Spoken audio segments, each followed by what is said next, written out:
경영학원론 제5장이 되겠습니다.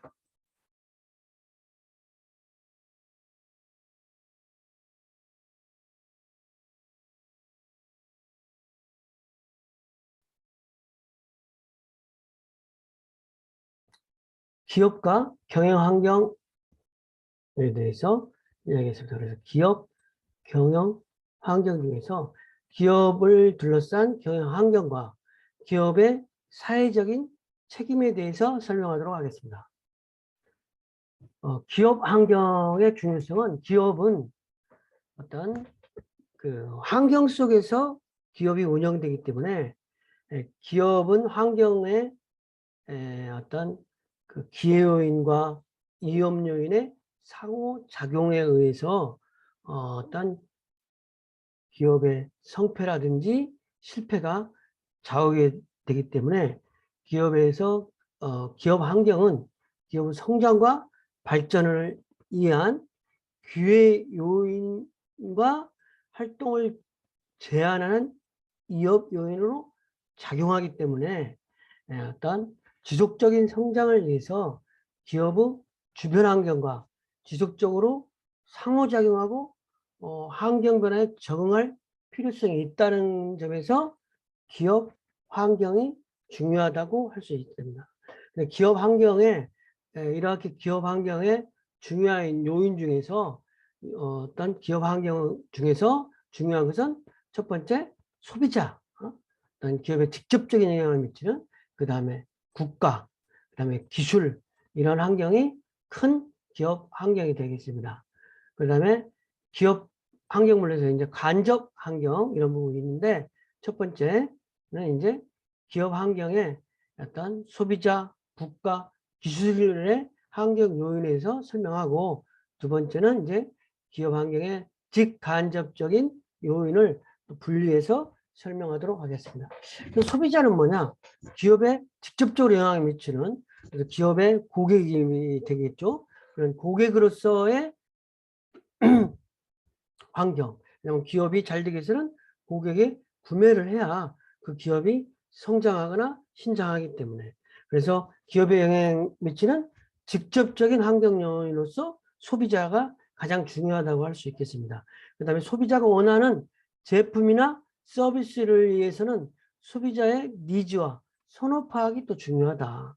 그 다음에 소비자의 인식 변화에 적절한 대응 이런 것들이 어떤 기업에 직접적으로 영향을 미치기 때문에 소비자가 미치는 영향은 기업의 직접적인 영향으로서 중요한 요인이다.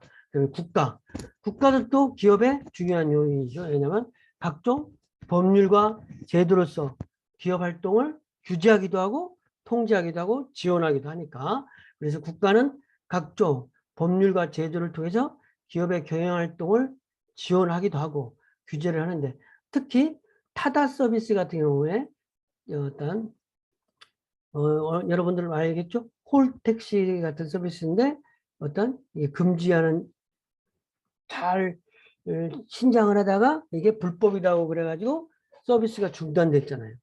그만큼 기업에 국가가 미치는 영향은 크다고 할 수 있겠습니다. 그래서 국가에서 시행하는 정책이 어떻게 바뀌느냐에 따라서 기업의 어떤 규제로서 작용할 수도 있고 아니면 지원 역할도 할 수 있으니까 국가가 미치는 영향은 크다고 할 수 있겠어요.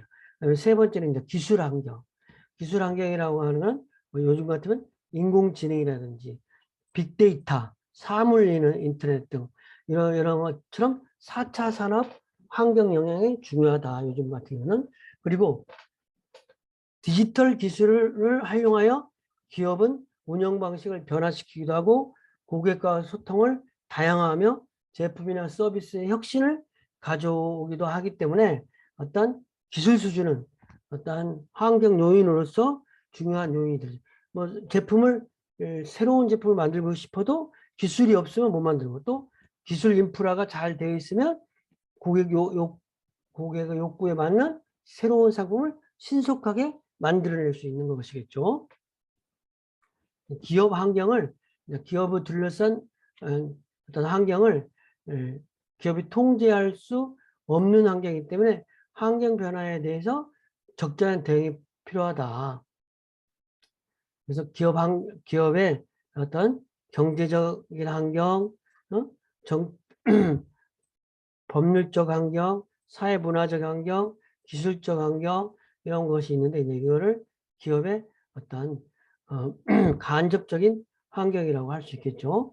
그다음에 기업 내부 환경으로서 주주, 종업원, 경영자, 조직문화 이런 부분 여기서는 경제적인 먼저 환경에 대해서 이야기를 해보겠습니다. 기업 활동과 관련된 경제체제의 성격, 구조와 같은 경제 시스템이 기업에 어떠한 영향을 미치는지 이러한 부분을 한번 생각해 보는 거예요. 그러니까 한 국가의 경제체제가 자본주의 사회인지 북한처럼 사회주의인지 여부에 따라서 많은 시장의 어떤 차이가 있는 거죠. 물론 뭐 북한이 아니더라도 중국과 일본의 차이, 뭐 이러한 부분의 차이에 의해서 어떤 경제적인 차이가 많은 거죠. 그다음에 국가의 시장에 대한 간섭 정도가 다를 수 있다는 거죠. 그다음에 경제 상황이 호황인지 불황인지에 따라서 영향을 미치는 거죠. 그다음에 주류 품목은 불황일수록 소주 판매 증가라든지 위스키 같은 고급 술은 판매가 감소된다. 불황일수록 소주 판매는 증가하고 비싼 술은 안 팔린다는 말이죠.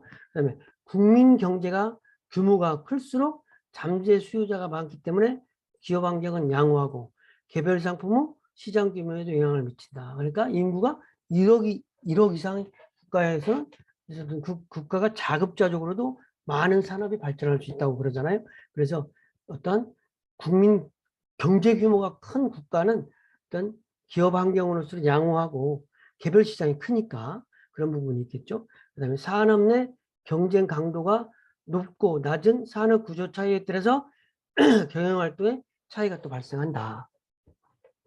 그다음에 개별 기업의 노력과는 상관없이 발생하지만 다른 간접 요인과 달리 기업의 경영 활동에 직접적이고 즉각적인 영향을 미치므로 경영자들은 경제적인 환경에 대해서는 특히 많은 신경을 쓰고 대비를 해야 될 필요가 있다고 생각이 됩니다. 두 번째는 이제 경제적인 환경 다음에 정치 법률적인 환경, 정치 법률적인 기업을 둘러싼 예가 환경으로서 어떤 경제, 정치, 기술, 사회문화적 환경 이런 부분이 중요한데 정치 법률적 환경을 말하자면 정치적 과정을 통해 만들어진 법률과 규제 이런 것들이 특정 산업이라든지 기업에 영향을 많이 미치니까 그런 환경이 중요하다고 볼 수 있습니다. 그래서 법률적 환경에는 상법, 회사법, 공정거래법, 노동법 등이 어떻게 체계화되느냐에 따라서 다른 어떤 그 영향이 또 다르니까 그런 부분이 영향을 미치는 거죠. 그리고 기업 경영 활동의 규제 역할, 그래서 공해 방지라든지 독과점 규제라든지 공정거래법 이러한 법들에 의해서 기업은 지배를 받으니까 이러한 정치적인 환경이 기업 활동에 영향을 미친다고 할 수 있겠죠. 그 다음에 시장 기능을 활성화시켜 기업 경쟁력을 높이는 역할도 한다. 조세 감면이라든지 금융지원, 중소기업 육성 등 이러한 부분이 또 시장 기능을 활성화시키는 역할도 한다. 법률은 정치적 과정을 통해 만들어지므로 정치적 환경 역시 기업 경영 활동에 영향을 미친다. 정치적 환경 요인으로부터 정부 및 여당의 정책 기조, 정치와 정당 체계, 정치 풍토, 정치적 안정도 등이 존재한다고 할 수 있겠습니다. 사회문화적인 환경, 기업의 간접 환경으로서 이제 경제적인 환경, 정치 법률적인 환경, 이번에는 사회문화적인 환경에 대해서 설명하도록 하겠습니다. 사회문화적 환경도 기업에 영향을 미치는데 대표적인 게 맥도날드 같은 경우에 힌두교 국가에서 쇠고기를 먹지 않으므로 양고기나 닭고기로 메뉴를 개발하고 이슬람교는 돼지고기를 먹지 않으니까 쇠고기 베이컨을 개발한다. 이런 것처럼 어떤 해외 진출 기업들이 어떤 그 나라의 사회문화적인 환경에 의해서 태도가 어떤 다르게 적응을 하는 거죠. 그런 것처럼 경제적, 정치, 법률적, 기술적 환경 요인들이 복합적으로 작용하여 생성된 사회의 문화, 규범, 가치관, 생활 양식, 전통, 관습 등이 존재하는데 이런 것들이 기업에 영향을 미친다는 거죠.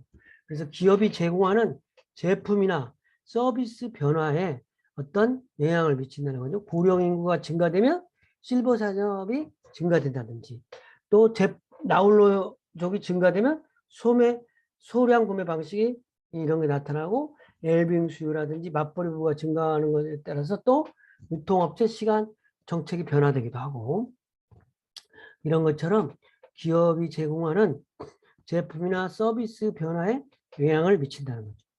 그다음에 해외 진출의 성공 여부는 특히 해외 진출하려고 하는 기업들의 성공 여부는 진출하고자 하는 국가의 사회문화적 환경을 잘 이해하느냐 이해하지 못하느냐에 따라서 현지화의 문제점이 있다는 거죠. 네슬레 같은 경우에는 전 세계 80여 개국의 국가에 진출하면서 각 나라의 소비자 기호와 문화를 잘 파악해서 매출을 일으키다 보니까 스위스 본사에서 발생되는 매출은 2%밖에 안 되고 전부 해외에서 매출이 발생된다. 그만큼 해외에 진출한 기업은 그만큼 해외에 각 진출한 국가의 사회 문화적인 환경을 파악하는 것이 중요하다고 할 수 있겠습니다. 기술적인 환경, 기업 경영 활동뿐만 아니라 어떤 산업 전반의 기술 환경 역시 영향을 주기 때문에 이 환경에도 기업에서는 기술적인 환경도 어떤 고려를 해야 된다는 거죠. 그래서 그 국가의 정보통신 기술의 발달은 기업 환경을 급속하게 변화시킨다는 거죠. 생산 공정의 개선이라든지 혁신, 유통 방식의 변화, 제품 혁신의 원동력 이런 것들이 기술 수준에 따라서 다른 거죠. 그다음에 MP3라든지 디지털 카메라, 휴대폰 각각의 시장은 스마트폰으로 출현을 해서 산업에 영향을 많이 미친 거죠. 그다음에 새로운 기술 활용으로 새로운 비즈니스가 또 탄생되기도 하죠. 에어비앤비라든지 우버 이런 것들은 어떤 인터넷 이런 것들을 발달에 의해서 새로운 서비스가 된 거죠. 그다음에 인공지능, 사물 인터넷, 빅데이터 등 디지털 기술은 최근 기업 경영의 변화를 일으키고 있으며 디지털 기술을 활용해서 기업의 경영 방식을 변화시키는 것을 디지털 트랜스포메이션이라고도 한다. 그래서 여기서는 기술적 환경에서는 우리가 디지털 트랜스포메이션이라는 부분을 이해하면 좋겠습니다. 디지털 트랜스포메이션을 한 기업 사례는 스타벅스 같은 경우에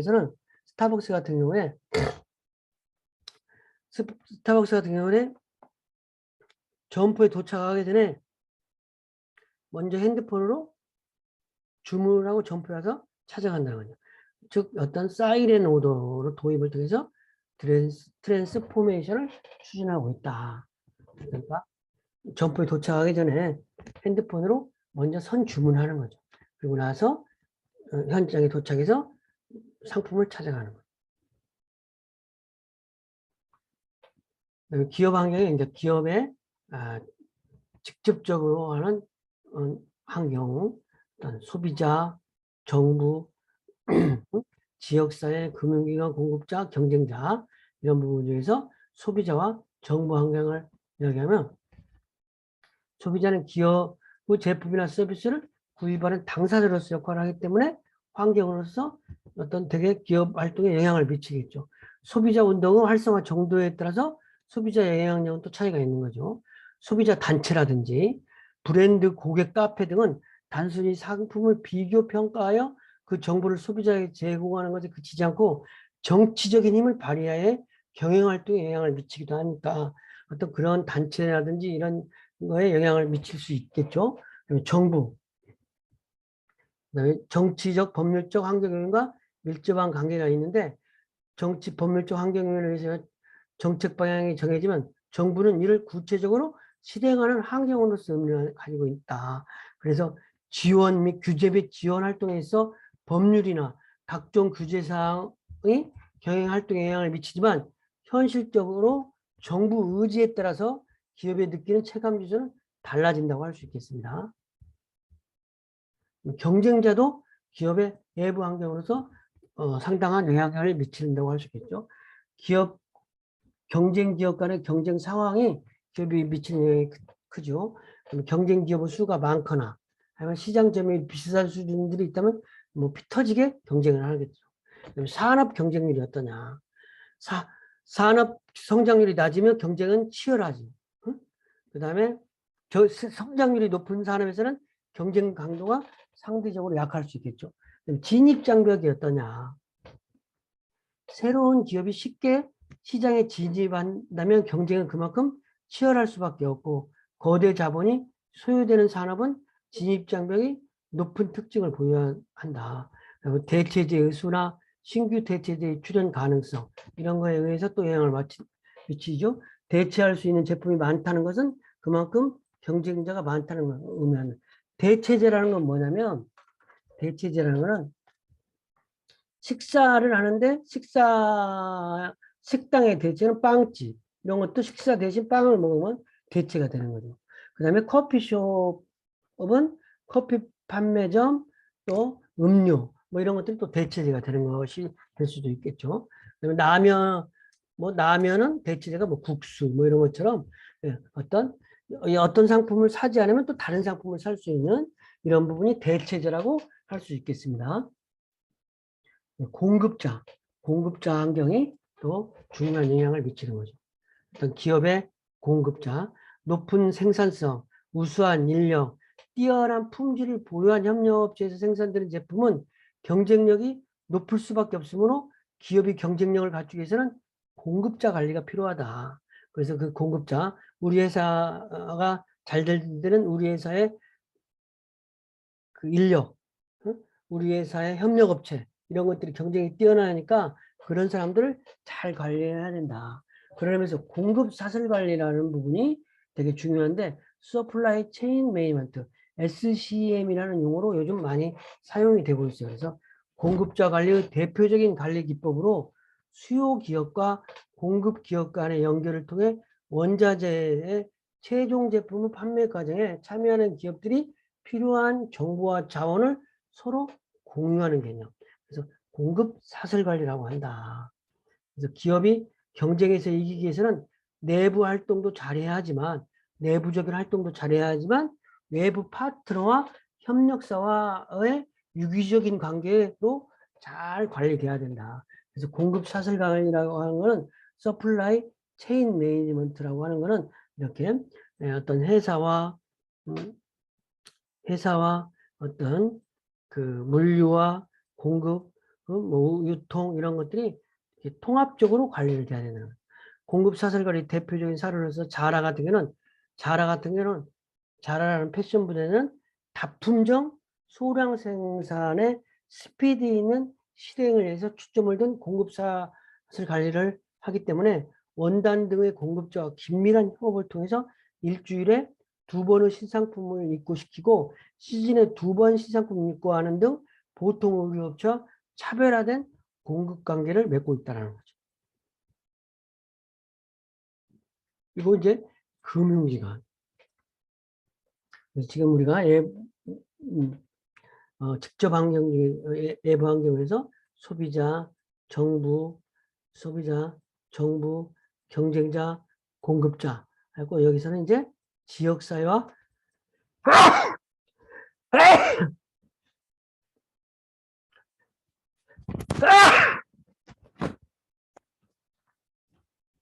지역사회와 금융기관에 대해서 설명을 드리도록 하겠습니다. 어떤 금융기관은 자기 자본으로 조달하는 방법과 타인 방법으로 조달하는 방법이 존재하기 때문에 사업을 하는 데 있어서 자기 자본만으로 조달하는 것이 기업을 운영하는 것이 되게 좋지만 그러지 못해서 외부에서 타인 자본을 조달하기 때문에 대부분의 기업은 금융기관과의 역할이 되게 중요한 관계라고 할 수 있겠습니다. 지역사회는 다양한 기업과 다양한 방법으로 긴밀한 관계 유지를 한다. 기업은 지역사회 주민들에게 고용 기회를 제공하고 지방정부의 세금을 납부함과 동시에 지역의 여러 기업들과 협력관계를 맺음으로써 지역사회에 기여를 한다. 지역사회가 인프라 제공, 법률 개정 등 기업의 경영활동을 수월하게 할 수 있는 여건을 마련하면 기업의 경제적인 파급 활동과 고용 유발 확대가 또 확대되기도 한다는 거죠. 그런 것처럼 기업 외부의 금융기관, 지역사회 이런 역할에 기업이 어떤 그 기회요, 성장을 하는 기회 요인이 되기도 하고 위험 요인이 되기도 한다는 거죠. 그리고 이제 기업 내부 환경으로서 주주, 종업원, 경영자, 조직 문화. 그래서 첫 번째는 주주, 종업원을 먼저 설명. 주주라고 하는 건 그냥 출자자가 되겠죠. 어떤 기업의 어떤 경영자, 주주, 주주, 주식회사는 주주와 소유와 경영이 분리가 되니까 주주하고 운영자하고는 다르지만 주식을 소유하고 있는 자로서 전문 경영자에게 자신의 경영을 이임하는 사람으로서 어떤 주주는 전문 경영자가 능력이 부족하다고 판단되거나 자신의 이익에 반하는 행동을 할 경우에 전문 경영자를 교체한다는 거죠. 자신이 보유한 주식회사 비율만큼 주주총회에서 투표권을 행사하기도 하고 주주는. 종업원은 어떤 회사에서 종업원의 역할은 또 막대한 거죠. 종업원은 생산을 한 핵심 요소로서 구성하기 때문에 종업원의 경쟁력이 기업의 경쟁력이 되는 거죠. 그 다음에 종업원은 동기를 부여하고 생산성을 향상시키기 위해서 각종 제도를 도입한다. 종업원은 그러니까 우리사주제를 도입한다든지 성과 분배제도라든지 경영 참여제도 이런 걸 동원해 도입해서 그 종업원들이 솔선수범해서 일할 수 있도록. 종업원은 노동조합을 결성하여 불합리한 임금을 또 개선하기도 하고 고용 안정성 확보 등 노동자의 권익보호 기능도 또 하기도 하죠. 경영자와 조직문화. 경영자는 실질적으로 기업의 운영을 하는 사람. 그래서 소유와 기업이 분리된 주식회사 같은 경우에는 이제 경영자가 주주가 아닌 거죠.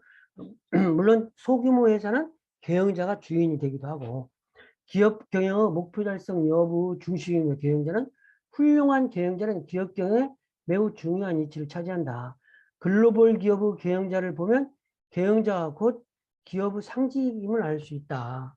조직 문화는 또 기업의 큰 성장 요인이자 위험 요인이 되는 거죠. 조직 문화는 조직 구성원들의 머릿속에 존재하며 목표 달성에 영향을 주는 요인으로서 기업 내 조직 문화의 중요성은 누구나 알고 있으나 조직 문화는 당장 그 효과가 보이지 않고 측정하기가 어렵다. 건강한 조직 문화는 현재 성과보다는 미래 성과에 상대적으로 강한 상관관계를 보유한다. 응? 두 번째는 사회적인 책임에 대해서 이야기를 하겠습니다. 사회적인 책임은 기업의 사회적인 책임은 Corporate Social Responsibility CSR이라고 하는데 기업들이 공동의 이익 창출에 유익한 활동을 계획하고 실현하는 것이다.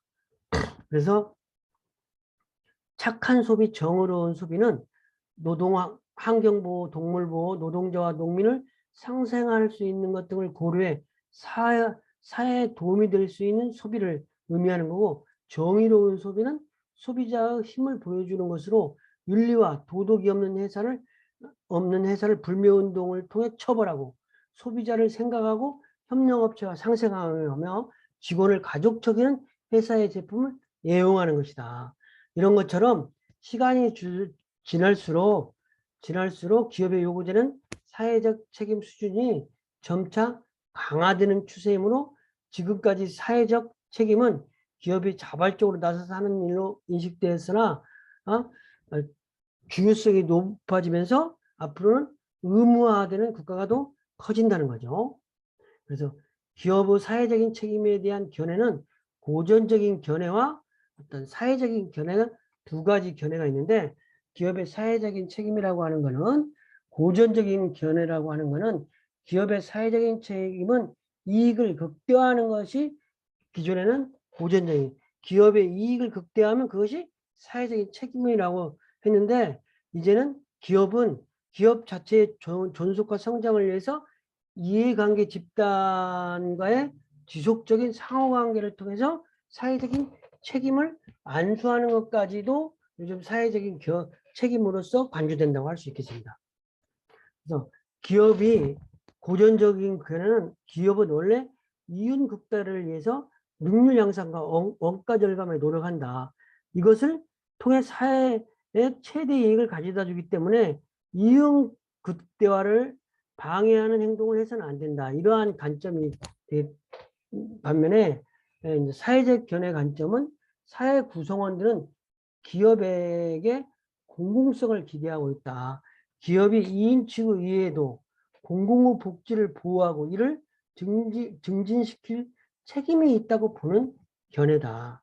그래서 고전적인 어떤 견해는 사회적 책임에 대해 자발성을 거부하고 있는 반면, 사회적 견해는 자발성을 전제로 한다는 점에서 자발성 여부에 따라서 구분 가능하며, 최근 경영 흐름은 사회적인 견해로 이동하는 추세다라는 거죠. 어찌됐든 이런 정도로 해서 기업과 경영 환경에 대해서 설명을 했는데, 간단하게 요약을 하면 기업의 경영 환경은 간접 환경으로서 경제적인, 정치 법률적인, 사회문화적인, 기술적인 환경에 영향을 받고, 어떤 기업 내부 환경으로서, 직접적인 환경으로서 소비자, 정부, 지역사회, 금융기관, 공급자, 경쟁자, 이러한 환경이 있는데, 그 다음에 또 기업 내부 환경은 주주, 종업원, 경영자, 조직문화, 이런 환경에 의해서 지배를 받는다, 이러한 상황이고요.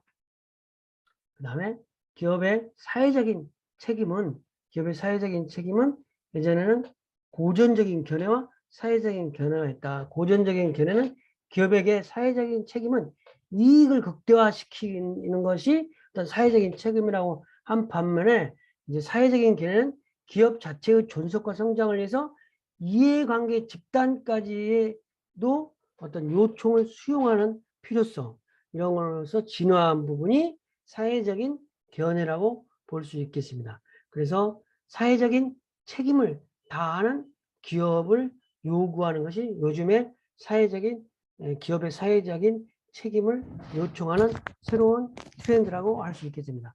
이상 강의를 마치겠습니다.